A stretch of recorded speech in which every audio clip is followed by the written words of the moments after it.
और ये match fixing सिर्फ नरेंद्र मोदी नहीं कर रहे हैं। ये मैच फिक्सिंग नरेंद्र मोदी और हिंदुस्तान के 3-4 सबसे बड़े अरबपति मिलकर कर रहे हैं। ये सच्चाई है। और ये मैच फिक्सिंग क्यों हो रही है? भाई और बहनों, इसका सिर्फ एक लक्ष्य है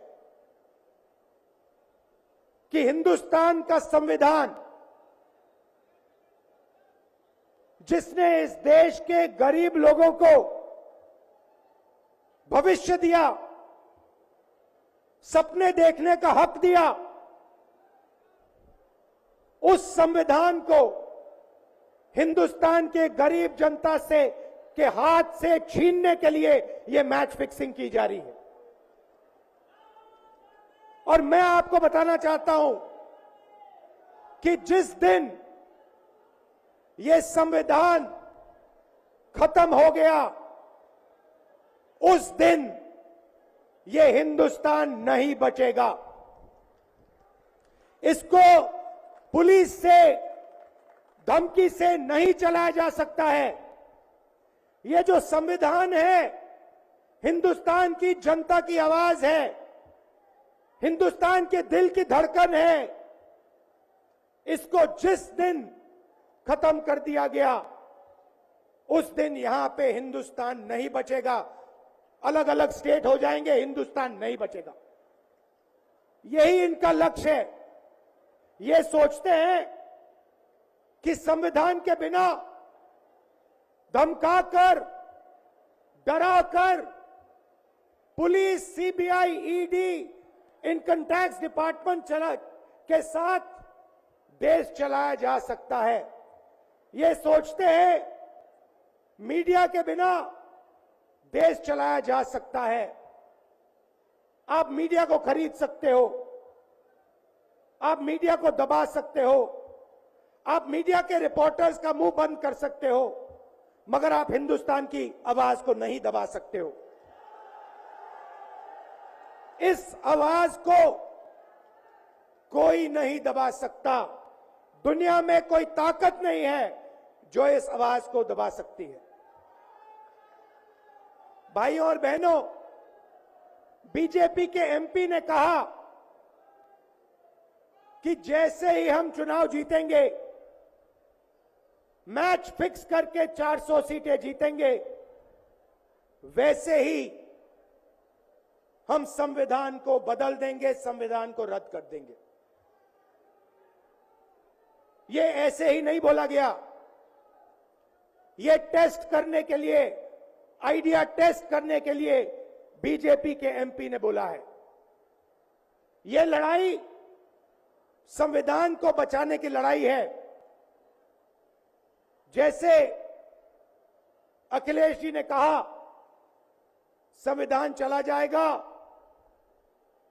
गरीबों के हक चले जाएंगे, आरक्षण चला जाएगा, और जो आपका धन है, गरीबों का धन है, किसानों का धन है, मजदूरों का धन है, वो 5-6 लोगों के हाथ में चला जाएगा। नोटबंदी की, जीएसटी लागू किया।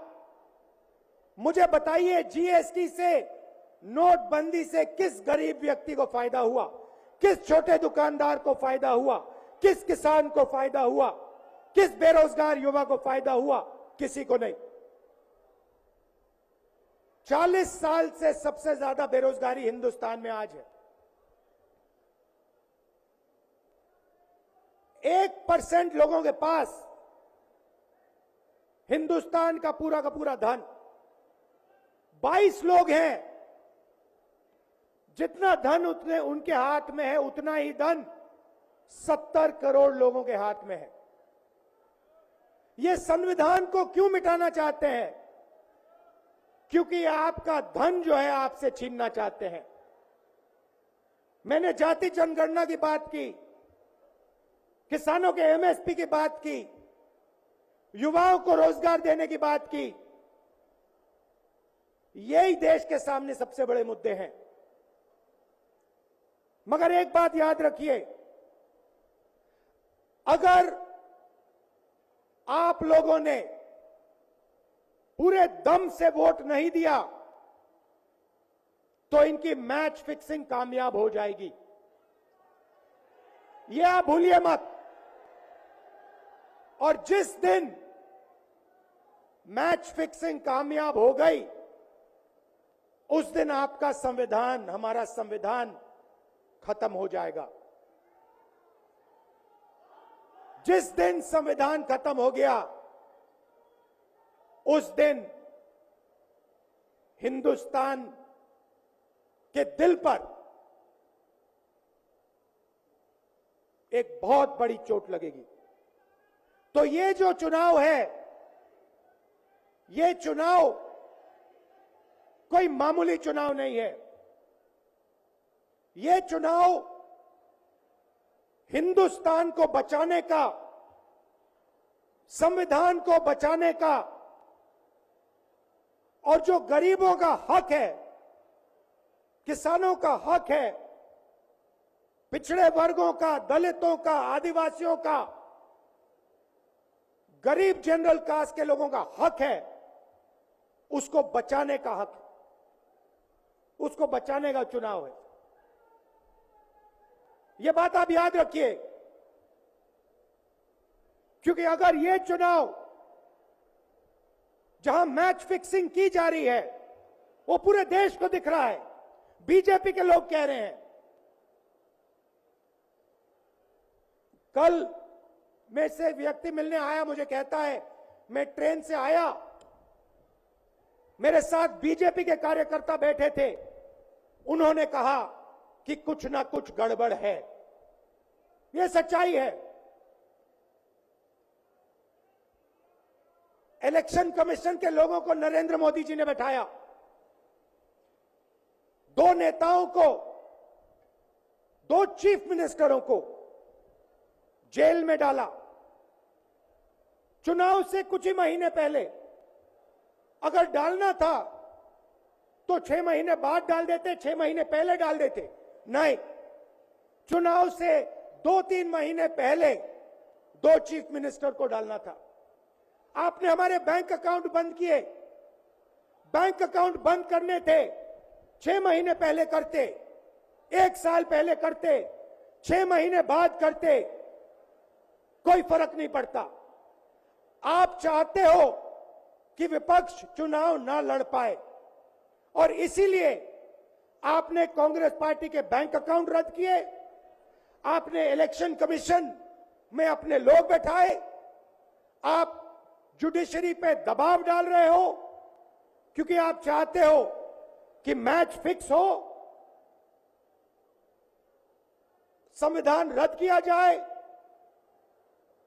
और आप सत्ता में रहो। मगर भाइयों और बहनों, मैं सच बोलता हूं, और मेरी बात आप अच्छी तरह सुन लो। अगर हिंदुस्तान में मैच फिक्सिंग का चुनाव बीजेपी जीते और उसके बाद संविधान को उन्होंने बदला, तो इस पूरे देश में आग लगने जा रही है। जो मैंने कहा याद रखो, ये देश नहीं बचेगा। ये चुनाव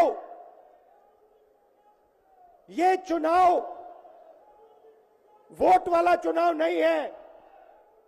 ये चुनाव हिंदुस्तान को बचाने वाला चुनाव है, संविधान की रक्षा वाला चुनाव है। धन्यवाद। जय हिंद। உடனுக்குடன் செய்திகளை தெரிந்து கொள்ள சன் நியூஸ் பெல் ஐகானை கிளிக் பண்ணுங்க।